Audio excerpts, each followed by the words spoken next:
Assalamualaikum warahmatullahi wabarakatuh. Salam, Om Swastiastu, Namo Buddhaya, salam kebajikan. Sobat pelatihan sekalian, apa kabar hari ini? Kita jumpa lagi dengan saya, Surindi Widaswara, Balidiklat Keagamaan Papua, dalam episode kedua dari pembahasan kita tentang strategi, pendekatan, model, dan media pembelajaran dalam lesson study. Pada kesempatan kali ini, saya akan melanjutkan bahasan kita yang tidak kalah menarik tentunya, dan merangsang kita untuk berpikir keras bagaimana mengimplementasikan dan memilih dan mempraktikkan secara lugas tentang metode, pendekatan, dan strategi maupun model pembelajaran dalam kurikulum Merdeka Belajar kali ini. Tentu salah satu tujuan yang pertama yaitu agar kita bisa menganalisis dengan tepat model apa yang tepat yang kita bisa terapkan dalam kurikulum Merdeka Belajar atau pembelajaran yang berdiferensiasi kali ini. Yang kedua adalah kita bisa menganalisis, menguraikan, dan kemudian membuat contoh-contoh, membuat peta tentang pembelajaran yang tepat sesuai dengan karakter serta didik yang kita ajarkan. Mari sobat pelatihan, kita lanjutkan pembahasan kita. Kalau kita membahas tentang strategi, tentu kita membahas sesuatu yang teknis sekali. Ya. Apa saja hal-hal yang teknis itu misalnya? Hal-hal yang teknis misalnya bagaimana cara yang menunjukkan ada urutan-urutan sintak tertentu atau model atau pendekatan tertentu. Misalnya sebuah contoh saja misalnya. Kita menggunakan strategi reading aloud atau reading, membaca. Membacanya dengan apa? Maka strategi yang kita pakai misalnya reading aloud atau membaca senyap, ya. Itu adalah strategi, bentuk cara penyajian sesuatu. Itu yang kita kenal dengan strategi. Yang kedua, pendekatan. Pendekatan menurut para pakar kalau kemudian dibahas banyak sekali. Ya.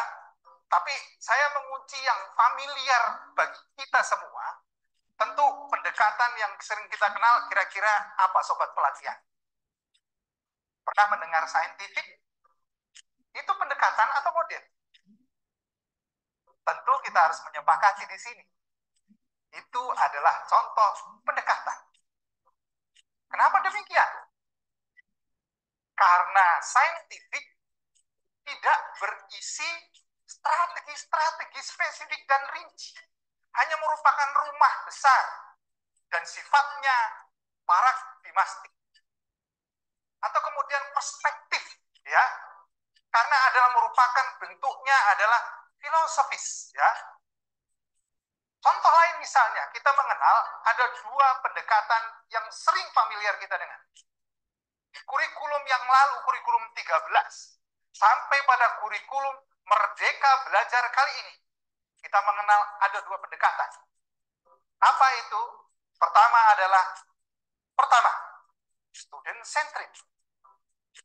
Yang kedua adalah teacher centric.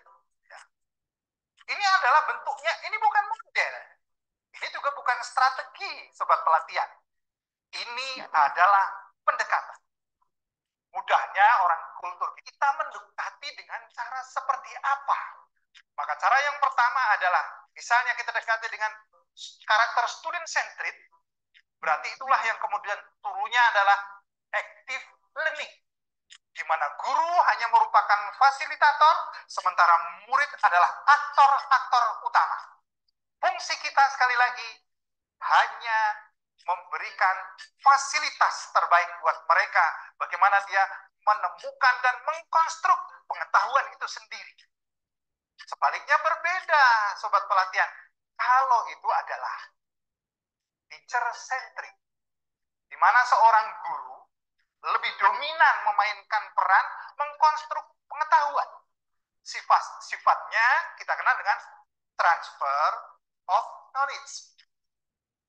Kalau sobat bertanya, boleh atau kemudian saya bertanya kepada sobat pelatihan sekalian, mana yang terbaik di antara dua pendekatan ini? Student centric atau teacher centric? Mana sobat pelatihan yang terbaik? Ternyata tidak. Salah satunya. Kedua-duanya utama. Kenapa utama? Tergantung muatan materi, keluasan materi, jenis substansi pembelajaran akan mengharuskan kita memilih salah satu di antara keduanya. Walaupun yang familiar kita hari ini sampai dari kurikulum Merdeka Belajar, kemudian kurikulum yang sekarang adalah Merdeka Belajar menekankan pada pendekatan student centric. Itu tentang pendekatan. Sisi lain para pakar mengatakan ada dua lagi. Misalnya teori yang kita sebut dengan pendekatan kontekstual. Ya, itu yang pertama. Di mana siswa, mahasiswa, atau audiens itu tidak hanya kemudian knowledge enhancing, hanya pengetahuan teoritik yang beku, tanpa ada kontekstualisasi dengan hal-hal yang real di masyarakat. Real yang mereka hadapi dalam kehidupan sosialnya. Semua ada konteksnya. Kita bicara matematik adalah matematik yang hidup. Nah, istilah saya, sobat pelatihan, matematik yang hidup. Atau pembelajaran yang hidup. Itu namanya pembelajaran kontekstual. Learning and teaching. Orang bilang, ya itulah namanya CPL ya. Itu adalah kontekstual. Pendekatan yang kedua ada konstruksional ya, di mana siswa diharapkan atau mahasiswa atau audiens mengkonstruk pengetahuan mereka sendiri ya. Dia membentuk pranata pengetahuan sendiri dari pola-pola segitiga yang ada, yang kognitif, psikomotorik, kemudian bingkai yang terakhir adalah apa? Kognitif, psikomotorik. Yang ketiga adalah afektif tentunya.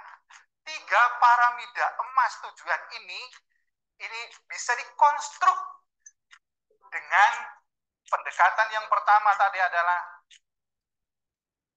active learning student centric. Itulah beberapa irama atau para pakar mendefinisikan tentang pendekatan pembelajaran. Lalu kemudian sobat pelatihan. Apa yang ketiga? Strategi sudah. Yang kedua adalah pendekatan. Yang ketiga? Model pembelajaran. Ya. Model, kalau saya asumsikan, kumpulan strategi, pendekatan, dan media pembelajaran yang kita gunakan, itulah model. Kenapa demikian, sobat pelatihan? Karena pada hakikatnya model itu adalah framing, ya, bingkai besarnya. Dengan model itu akan menggambarkan dari urutan yang pertama, langkah yang pertama, kemudian strategi yang dilakukan pada setiap tahapannya tergambar dengan jelas. Maka itulah yang kita kenal dengan model pembelajaran. Sobat pelatihan yang berbahagia, pada kurikulum 2013 dan juga masih difamiliarkan dalam kurikulum Merdeka Belajar hari ini. Ada 4 model pembelajaran. Masih ingat sobat pelatihan? Tentu kita masih fresh di ingatan kita. Yang pertama adalah kita mengenal inquiry learning utama ya. Yang kedua apa kira-kira? Yang kedua adalah discovery learning. Apa sobat? Discovery learning. Yang ketiga, dan ini menjadi primadona pada kurikulum Merdeka Belajar kali ini, yaitu adalah problem based learning, dan yang keempat adalah project based learning. Saya kira sobat pelatihan sekalian, keempat model pembelajaran ini adalah merupakan primadona emas hari ini yang masih dijalankan pada peranata Merdeka Belajar. Pendekatan Merdeka Belajar hari ini kita kenal dengan istilah apa sobat pelatihan? Yaitu apa? Pembelajaran berdiferensiasi. Berdiferensiasi. Apa, bagaimana pembelajaran berdiferensiasi itu adalah hakikatnya adalah sebuah ijtihad atau sebuah pemikiran inti hari ini untuk memperbaiki frame atau model pembelajaran yang selama ini ada. Tentu perubahan adalah sebuah keniscayaan. Catat, perubahan itu sebuah keniscayaan. Sobat pelatihan jangan merasa alergi dengan perubahan. Perasaan kemarin baru kurikulum 2013. Maaf, kurikulum 2013. Belum tuntas kita hayati, belum dalam, belum terampil kita lakukan, udah berubah pola menjadi kemudian Merdeka Belajar. Tidak usah alergi sobat pelatihan sekalian. Karena tantangan, problem, dan peta tatanan masyarakat dunia berubah adanya. Kalau kita tertinggal mengubah pola dan pendekatannya, maka paradigma pendidikan kita akan menjadi beku dan tidak dinamis. Sekali lagi, beku dan tidak dinamis. Sobat pelatihan, sekarang coba esensi model pembelajaran yang berpola dengan Merdeka Belajar. Mari kita coba eksplor tentang pembelajaran berdiferensiasi ini. Karena esensi dari Merdeka Belajar adalah di sini prosesnya. Kita tidak bisa mengelak, tidak ada pilihan lain hari ini. Karena memang sesungguhnya sekali lagi pembelajaran berdiferensiasi itu adalah pendekatan. Tapi strategi, teknik, metode, media adalah terserah Anda sobat pelatihan. Sekali lagi saya kunci, tidak ada model, metode, strategi, media yang ampuh dan sakti untuk semua pelatihan atau untuk semua pembelajaran atau semua konten substansi pembelajaran. Perlu diingat sekali lagi sobat pelatihan, tidak ada metode, strategi, teknik, atau model pembelajaran yang bisa diterapkan menjadi obat terhadap masalah sebuah problem pembelajaran. Tergantung. Tergantung apanya ya sobat pelatihan? Pertama mungkin terkait substansinya. Yang kedua apa lagi? Mungkin terkait kemudian kontennya. Atau kemudian tergantung mungkin juga performa pembelajarannya mungkin. Kalau demikian, ada hal yang saya kira dalam ujung sajian materi hari ini, saya ingin menayangkan atau kemudian mengajak kita mengenal beberapa paradigma dan pola penting di dalam proses pembelajaran dengan model atau pendekatan ya berdiferensiasi. Yang pertama yang harus kita kenali ternyata pembelajaran berdiferensiasi ini lebih menekankan terhadap penghargaan pertama, kebebasan setiap peserta didik untuk memperoleh kemerdekaan dan kebahagiaan dalam proses pembelajaran. Apa itu? Sekali lagi, yaitu kemerdekaan, kebebasan, dan kebahagiaan.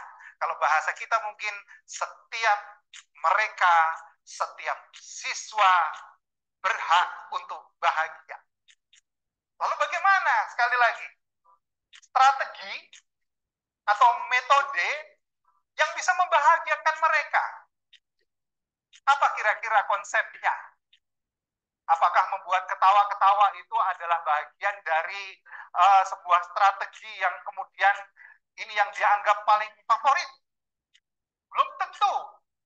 Atau kemudian yang show of force, yang kemudian dinamika dalam kelas itu heboh, rame dan riuh. Apakah itu salah satu kemudian jawaban agar siswa berbahagia? Belum tentu. Tapi hal yang perlu diperhatikan dalam paradigma perspektif psikologi, ternyata kita harus mengenal style, gaya belajar, ya, dan kemudian bakat bawaan seorang siswa. Ini dalam paradigma konteks berdiferensi dalam hal performa seorang siswa. Kita perlu mengenal apa kira-kira ya, sobat pelatihan, terkait aspek psikologis yang harus kita kenal. Ternyata seorang siswa itu yang pertama, ada kita mengenal anak yang introvert. Apa? Serta pelatihan, sobat pelatihan, introvert. Yang kedua adalah lawannya introvert adalah extrovert. Tengah-tengah ada juga itu ternyata kajiannya ada ambivert, ya. Terhadap anak introvert dan ekstrovert itu bukan penyakit, sobat pelatihan. Sering kita memandang kalau ada seorang siswa, kok bawaannya kalau diskusi dia pasif, dia diem di sudut kelas gitu ya, kayak menerawang, tatapannya kosong. Itu sesungguhnya bawaan anak introvert. Itu penyakit. Oh no, bukan, sobat pelatihan. Itu adalah merupakan kecenderungan watak seorang pribadi siswa yang harus kita kenal. Kalau kemudian seorang anak kadang-kadang tidak tahan dalam kelas, dia cenderung maunya kemudian dia bergerak, maunya dia bernyanyi, maunya berekspresi, mungkin dia melukis, dan seterusnya, itu ciri-ciri anak ekstrovert. Tentu, sekali lagi, kita jangan lekas menjas seorang peserta didik, oh ini anak hiperaktif. Bukan, ya. Ini adalah watak peserta didik yang harus kita kenali untuk menentukan strategi, metode, dan model apa yang tepat untuk peserta didik kita. Mari kita mulai, ya. Anggap kita hendak biasanya tumpuan dinamika pembelajaran. Kita juga akan mengenal, nanti ada istilah anak yang kemudian auditori, ya. Selain auditori, apa kemudian? Anak visuali. Selain anak visuali, ada anak apa lagi? Anak yang kemudian anak yang cenderung reading, ya. Terusnya dan selanjutnya. Peserta dan sobat pelatihan yang berbahagia.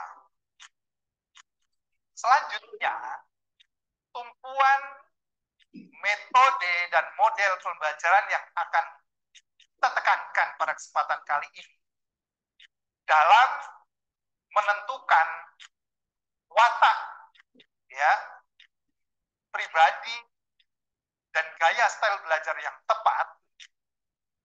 Seyogianya kita membuat irisan-irisan, ya, atau kemudian membuat job peran yang tepat. Kan kita menekankan tentang dinamika pembelajaran yang active learning, student centric. Itulah yang kemudian primadona kita. Untuk itu, maka kita harus mengenal bagaimana wataknya. Kalau kita bicara media, adalah instrumen. Instrumen apa yang tepat kita gunakan untuk sebuah menyampaikan pesan-pesan dari pembelajaran itu sendiri untuk tentunya memframe karakter peserta pelatihan yang tepat. Ingat, tujuan utama pembelajaran hanya 3. Membangun peta konsep kognitif, kemudian watak, kemudian keterampilan siswa, dan kemudian afeksi siswa. Tapi jangan salah, mari kita bedah tentang bagaimana watak peserta pelatihan atau peserta didik. Sekali lagi, bagaimana watak peserta didik. Misalnya wataknya, kalau saya umpamakan adalah seperti kayu misalnya. Bagaimana agar kayu itu menghasilkan karakter bangunan furnitur yang indah? Tentu kita membutuhkan instrumen yang tepat. Misalnya kalau kayu, instrumen yang tepat apa sobat pelatihan? Mungkin adalah gergaji. Kalau itu besi, mungkin gergaji biasa tidak cocok. Maka jangan kemudian satu senjata untuk semua siswa. Maka kita gunakan peralatan yang tepat untuk sebuah proses pembelajaran. Demikian juga misalnya karakternya adalah batu. Batu tentu tidak mungkin kita menggunakan gergaji. Mungkin kita menggunakan pahat untuk menghasilkan artefak-artefak atau candi-candi yang kemudian akan mengharumkan menjadi menara mercusuar dan kemudian membuat ornamen yang tepat. Itulah yang saya maksud adalah kita mempetakan peserta didik sekalian dengan metode, teknik, strategi yang tepat dengan pola berdiferensiasi. Sobat pelatihan sekalian yang berbahagia, saya akan menutup pada sajian saya sebelumnya. Saya menyajikan kalau andaikan kita adalah sutradara, maka ada 4 hal yang harus kita perhatikan.